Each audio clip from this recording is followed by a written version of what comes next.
안녕하십니까. 오늘은 효모에 대해서 얘기하겠습니다.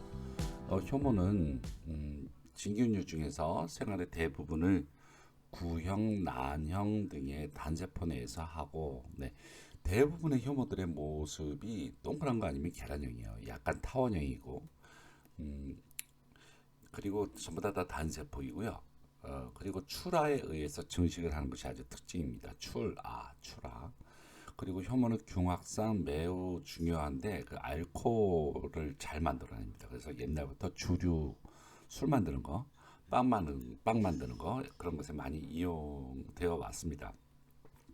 보통 우리가 효모를 얘기할 때 식품에서 발효 중심으로 얘기를 하기 때문에 이것은 어떻게 보면 협소한 그런 협의의 그런 의미로 보게 되면은 사카로마이세스 세레비지에 라고 하는 그런 효모만을 의미할 때가 굉장히 많이 있어요. 그래서 이스트 그러면 효모의 통칭인데 이스트는 사카로마이세스 세레비지에라고 생각하는 그런 식으로 이제 많이 쓰이기도 합니다.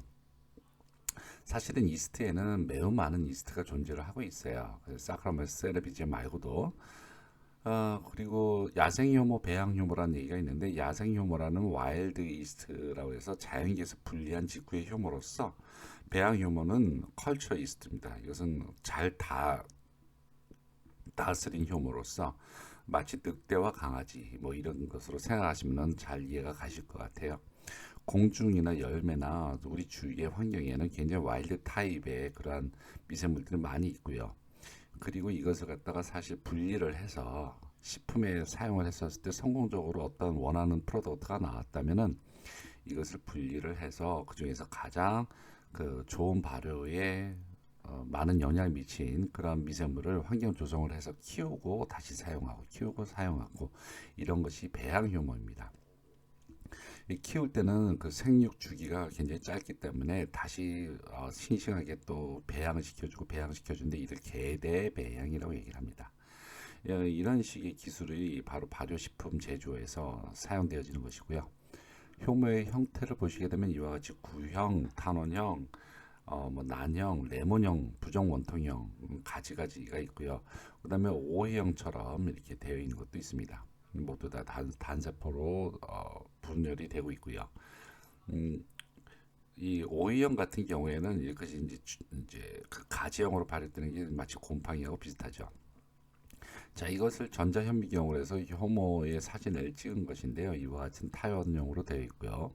보통 세균보다는 크기 때문에 현미경 관찰이 쉽게 됩니다. 사실은.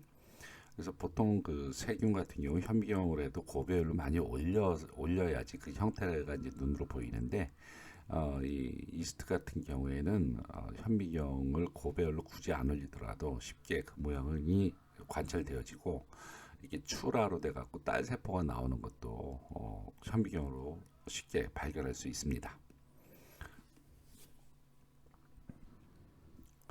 그 효모의 그 가장 특이점이 뭐냐면 증식법입니다. 증식은 영양증식과 포자 형성에 의한 증식이 있는데 영양증식은 대부분 출하, 버딩.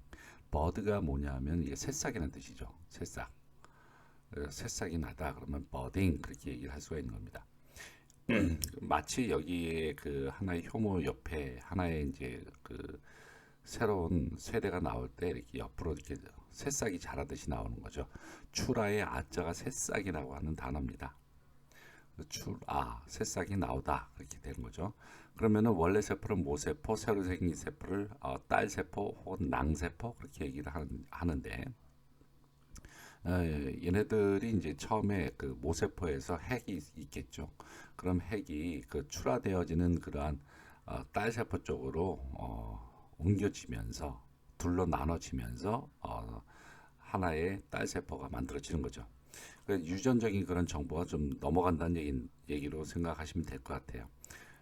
여기 도터 이스트 그러면 딸세포 맞는데 우리나라는 모세포라고 얘기를 하는데 외국에서는 페어런트 이스트라고 얘기를 하네요.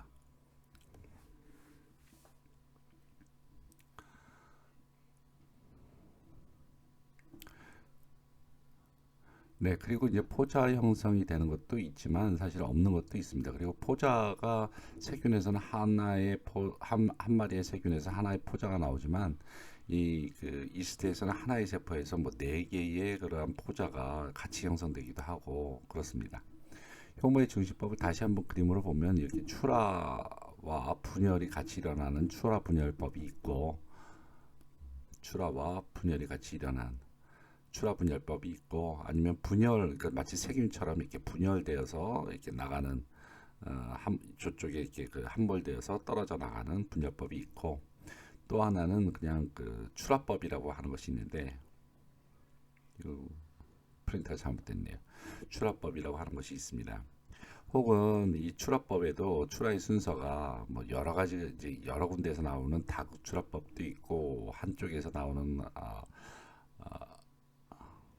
그러니까 양쪽에서 나오는 양구추라 같은 경우에는 이와 같이 양쪽에서 대칭적으로 이렇게 튀어나와서 떨어져 나가는 양구추라 같은 것이 있고 아니면 이와 같이 그 단극출하라고 해서 한 곳에서 하나만 나오는 것이 있습니다. 이와 같이 분열, 다극출하, 단극출하, 출하법이 여러 가지가 있습니다. 여하튼 결론적으로 이스트는 효모는 그 출하법이라고 하는 독특한 방식을 통해서 얘네들이 개체수가 늘어난다. 각각 A부터 K까지는 지금 균주름이 있는데 균주 이름에 따라서 이렇게 출하법에 대해서 모양을 전부 다 외우고 있을 필요는 없으니까요. 그냥 스킵하고요. 그 다음에 중요한 것이 이제 효모의 생리작용인데 그 현계적인 조건 하에서 얘네들은 그 전에 먼저 당이라고 하는 것은 해당 과정을 거치게 되면 그런 피루빅산이 되고 얘네들이 TCA 사이클로 들어가잖아요. 그러면은 이제 H2O하고 CO2하고 그 다음에 ATP가 만들어지는데 여기에는 하나의 단서가 있죠. 조건이 있죠. 이것은 전부 다 O2의 존재하에서 실행되는 겁니다. 그러니까 이것은 호기적인 상태죠. 그렇다면 만약에 이 산소가 없을 때는 현기적인 상태로 들어가게 되면 얘네들은 어디로 가게 되냐면 발효 쪽으로 가게 됩니다. 발효가 일어나게 되면 산이 발생하거나 아니면은 알코올이 만들어지는데 알코올이 에탄올이겠죠. 이런 여러 가지 유기산이 만들어지거나 알코올이 만들어지는데 그 효모 같은 경우는 알코올이 만들어지는 것이죠. 그래서 이런 것을 알코올 발효라고 하고 이런 방식이 바로 뉴베르그 제1 발효 형식이라고 얘기를 합니다. 포도당에서 OH가 알코올기죠. 알코올, 수산기 그리고 C가 두 개짜리에서 수산기가 이제 달라붙어 있는 이런 형태의 것을 에탄올 이것이 알코올이죠. C가 만약 하나면 뭐죠? 메탄올이죠. 먹으면 죽는 거, 눈이 실명되고. 자, 이와 같이 알코올과 그다음에 이산화탄소가 만들어지는 거 이것을 일발효라고 얘기를 하는데 만약 호기적으로 하면은 이렇게 오토가 달라붙은 상태에서 되면은 얘들은 완전히 연소돼서 6CO2 이거 잘못됐네요. 6CO2, 6H2O에서 CO2하고 H2O하고 그다음에 ATP가 만들어지는데 이 얘기는 뭐냐면 산소의 존재에서는 이 포도당을 먹고 몸이 커진다는 얘기입니다. 살아가는 거죠. 그야말로. 자, 여하튼 이 알코올 발효라고 하는 것은 뉴베르그 제1 발효 형식에 해당된다. 꼭 알고 계시길 바라겠습니다.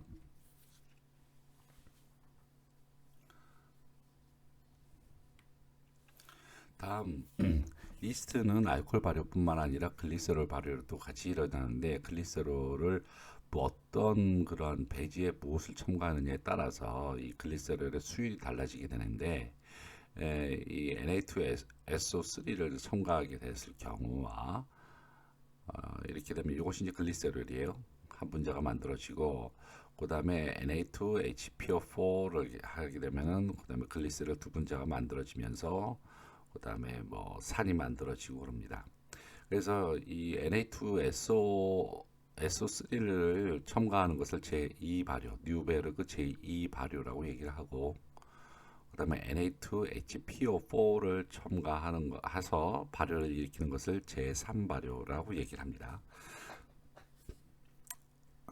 자, 맥주가 아무래도 효모하고 가장 친한 것인데 약 6에서 7천 년 전에 메소포타미아의 문명이 있을 때 그 유적에서부터 벌써 맥주를 마셨다는 그러한 그림이 나오고요. 벽화가 있고 보면 이 맥주를 그 빨대로 마시고 있네요. 그 술을 갖다 빨대로 마시게 되면 굉장히 많이 취하게 되는데 뭐 그런 경험이 있으신 분이 잘 없겠지만 말이죠.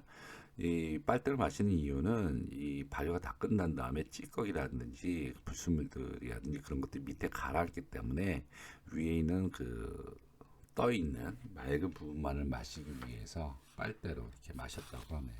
그 기울이면 다시 이제 밑에 있는 부분이 이제 위로 뜨게 되니까 뭐 이렇게 마시면서 수다나 뭐 취하고 수다 떠는 거 그런 것이 이제 일상이었던 그런 시대였다는 것을 짐작할 수가 있고 그 다음에 이집트 시대에서 메소포타미아에서 이집트 시대로 넘어가면서 이집트 시대에도 역시 맥주를 마셨다는 벽화가 이렇게 보입니다. 그 다음에 그리스 로마 시대까지 이제 이런 것이 이어졌는데 사실 그리스 로마의 그 지정학적 위치가 지중해잖아요. 그렇기 때문에 와인이 더 선호되었고 맥주는 그 천시되었다라는 그런 얘기가 있습니다. 그렇게 해서 맥주는 계속 이제 뒤쪽에서 가장 그 하층민이 먹는 그러한 술로 인식이 되어지면서 오랫동안 지내오다가 나중에 그 교황이 들어서고 카를로스 대제라고 하는 사람이 카를로스에서 이제 대제국을 다시 형성하고 하였었을 때 뭐 저는 뭐 세계사는 잘 모르겠지만 당시에 그 종교와 그 권력과 정치, 왕권과 신권에 대한 어떤 그러한 부분들의 헤게모니에서 이 카를로스 대제가 그 교황과의 그런 거래를 성사시키면서 전체적으로 유럽 대륙 모두를 차지하게 되는데 이때 이 사람은 그 종교를 퍼뜨리게 되면서 동시에 그 앞장서는 그 것은 이제 수도원이었습니다. 그래서 수도원을 각각 각지에다가 짓고 종교 전파와 좋은 술을 하여튼 또 좋은 술을 만든 수도원에게 상까지 이렇게 줬다 그래요. 그래서 경쟁적으로 맥주를 만들어내는 것이 또 그 당시에 수도원의 커다란 임무였다고 합니다. 이 당시에 맥주가 에일 맥주라고 하고 굉장히 진한 맥주이고요. 텁텁한 맥주이고요. 그래서 각종의 그런 에일 맥주가 유럽을 휩쓰게 되면서 드디어 맥주의 꽃이 다시 피었다고 합니다. 그러면 이 에일 맥주, 흑맥주 말고 이제 라거 맥주 얘기를 한번 해보려고 그러면은 라거 맥주에서 하이네켄이라든지 칼스버그라든지 이런 것들은 굉장히 그 유명한 라거 맥주인데요. 약 1400년에 뮌헨부터 독일에서부터는 이 기존의 그 에일보다도 더 낮은 온도에서 발효가 돼서 맥주가 형성되는 것을 이제 아마 봐왔을 겁니다. 그래서 이것을 이상하다 생각하는 것이 아니라 오히려 낮은 온도에서 발효가 된 것은 활발하게 발효가 되는 것은 또 낮은 온도에서 또 숙성을 서늘한 곳에서 몇 달 수성시키면은 그야말로 아주 시원하고 또 어, 잡미가 없고 복잡한 그런 향도 들어있지 않은 아주 단순한 맛의 그런 청량한 맥주를 만들 수 있다는 사실을 깨닫기 시작을 했고요. 이 새로운 맥주의 라거, 이거 라거 맥주를 탄생시킵니다. 이어서 알짜 빠져야 되는데 참 죄송합니다. 이 라거라고 하는 어원은 독일어의 그 라게른, 라게른이라고 하는 저장하다라는 뜻의 라게른에서부터 나왔다고 하더군요. 그래서 이 400년 이후에 그 이제 이 당시에는 이제 카스버그 맥주가 아니라 뭐 필스너 맥주라든지 여러 가지 이제 그 옛날에 라거 맥주가 있었는데 이때 이제 카스버그 맥주가 이제 탄생하기 시작한 얘기를 들어보면은 이게 1800년도에 칼스버그의 그 맥주 회사에서 연구하던 한센 박사라고 하는 사람이 1883년에 미넨 그 동켈에서부터 시작해온 세계를 휩쓴 라거 맥주를 만드는 효모를 드디어 분리해냈는데 이것이 바로 맥주 함연 요소이고요. 사카로마이세스 칼스베르겐시스라고 합니다. 이 칼스버그라고 하는 그런 회사에서 만들어졌기 때문에 이렇게 이름을 붙였는데, 원래는 학명은 사카로마이세스 파스토리아누스, 파스테르의 이름을 따서 만든 이 학명이 원래 이름이고요. 하지만은 이 별명인 칼스베르겐시스를 더 많이 씁니다. 이렇게 해서 칼스버그가 만들어졌고요. 이것이 쌍벽을 이루는 것이 바로 옆에 있는 하이네켄인데요. 이 하이네켄은 사실은 이것의 창시자 칼스버그 맥주에 대한 덕후였습니다. 그러나 이제 유럽에 있어서의 라거 맥주의 쌍벽을 이뤘고요.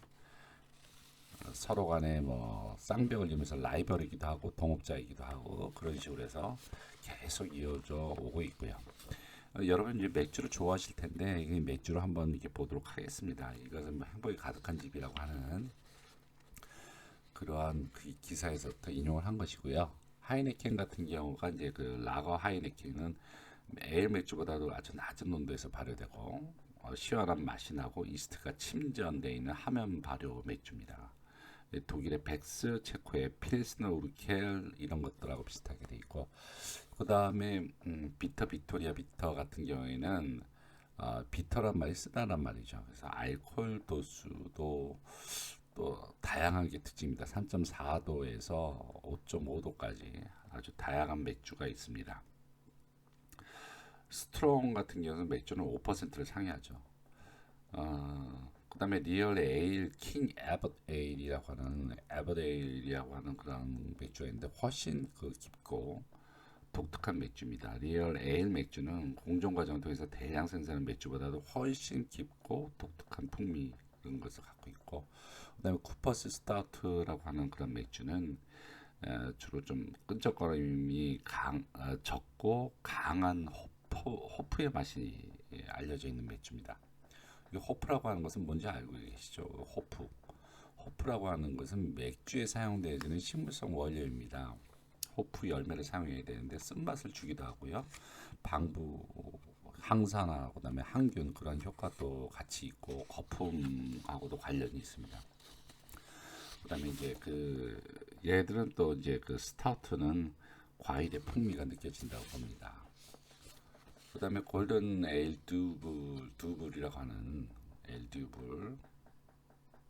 듀블 잘못 썼네. 듀블이라고 하는 것은 80년대에 대중화된 이런 브랜드에서부터 좀 튀고 싶어하는 소수의 젊은 층을 타겟으로 제작이 됐다고 합니다. 부담 없고 시큼한 맛의 맥주로서 향이 좋고요. 악마의 맥주라고 불릴 만큼 뛰어난 맛을 자랑하는 듀블과 블루어스 골드 이런 것들이 그 당시에 유행을 했다고 그러네요. 그 다음에 스타우트 기네스가 있는데 이것이 아무래도 지금 흑맥주 좋아하시는 분한테는 제일 유명한 것 같아요. 기네스. 스타우트라고 불리는 흑맥주 종류가 원래 다양한데 일반에서 가장 알려진 스타우트는 이 아이리스 스타우트로서 이 스타우트 기네스가 가장 대표적입니다. 이게 보통 18개월 숙성을 한다고 그러네요. 긴 숙성을 거쳐서 당밀과 커피의 풍미를 갖는 게 특징이라고 합니다. 당밀 냄새도 나고요. 그 다음에 드라이 아사이가 있는데 뭐 이것은 뭐 일본 맥주고요. 넘어가고요 그냥.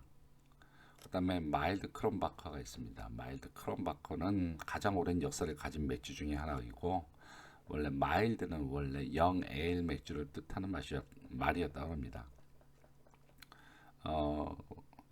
쓴맛을 줄이고 견과류하고 초콜릿의 풍미를 가진다고 합니다.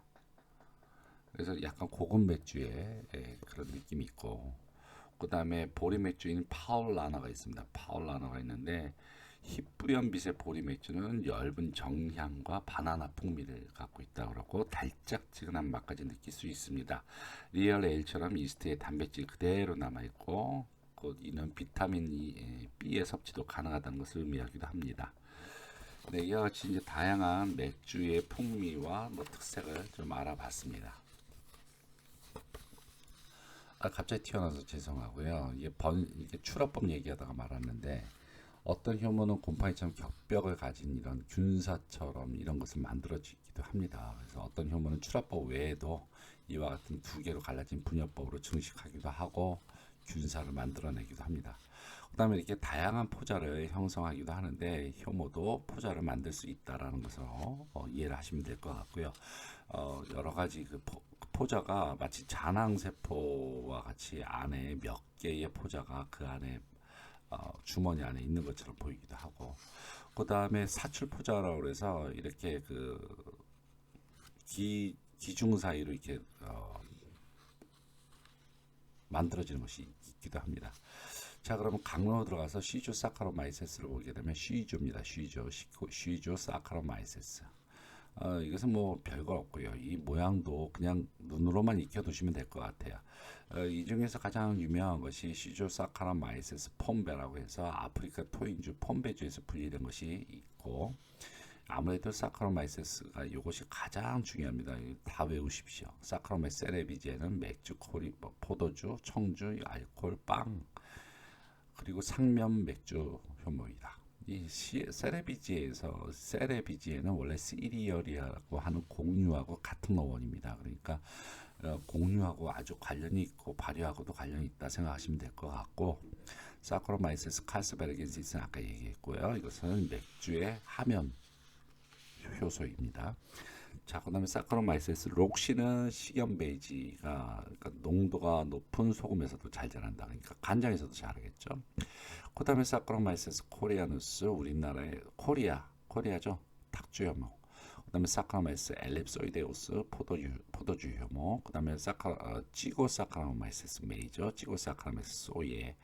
이것은 간장, 소예라고 하는 것에 SOJ는 그 콩생각하라고 얘기를 했죠. 근데 그 에스파뇰에서는 J가 야처럼 발음되니까 소야 같은 겁니다. 그다음 피케아가 있습니다. 피케아는 양조물 표면에서 밀가루 모양의 얇은 막을 형성하는데 이것을 피막을 형성한다 그렇게 얘기를 하기도 하고, 산막 효소 그렇게 얘기를 하기도 합니다.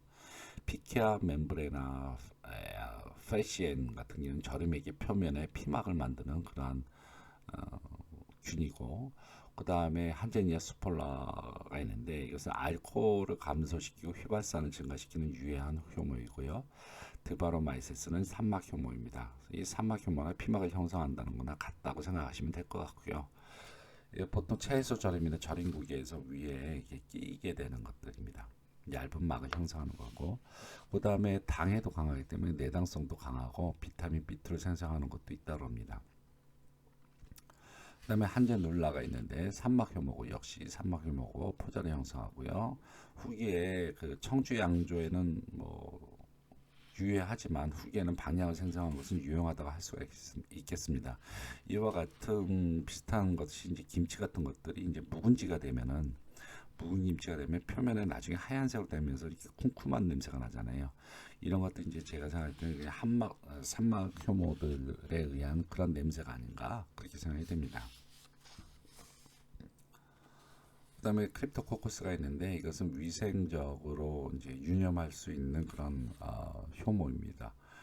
크립토코커스증이라고 하는 이 사진에 보이는 이와 같은 그런 증세를 유발시키기도 하고요. 토롤롭시스가 있습니다. 이것은 세포가 소형 구형이고 내염성도 강하고 내당성도 강해서 간장과 별꿀의 존재를 합니다. 그 다음에 이제 사카로마이세스 다음으로 중요한 게 칸디다 속인데요. 여기 칸디다 유틸리스는 사료효모에 사용되어집니다. 핵산 조미료의 원료인 이노신산을 제조할 때도 사용이 되어지고요. 그 다음에 칸디다 트로피칼리스는 사료 효모 제조용으로, 그러니까 사료로서 효모를 먹이는 거죠. 그리고 싱글셀 프로테인 줄여서 SCP 효모로서 석유 효모로서 사용되어집니다. 그러니까 석유를 먹고 이것을 분해시켜 주는 것이죠. 그래서 석유 화합물을 분해시켜 주면서 환경의 오염의 문제도 역시 이제 해결할 수 있는, 도와줄 수도 있는 그런 효모이기도 하고요. 사료로서도 먹일 수 있으니까 식량 대용으로도 사용이 될 수가 있겠고, 그 다음에 엔파라핀에서부터 다양한 유용한 그런 탄화수소를 만들 수가 있기 때문에 미래의 식량 자원으로 연구를 계속하고 있습니다. 자, 여기 굉장히 뭐 지금 막 수수 지나가 버렸는데 아무래도 가장 중요한 것은 발효를 하고 있다. 그리고 출합법으로 번식을 한다 등등하고 사카라마이스 세레비지하고 칸디다 이런 것들 정도만 외우면 됩니다. 사실 이게 효모는 이렇게 모두 다 조형이 그렇게 많지 않으니까요. 그렇게 큰 비중이 있지 않아요. 나중에 차라리 발효 때나 더 열심히 하시는 것이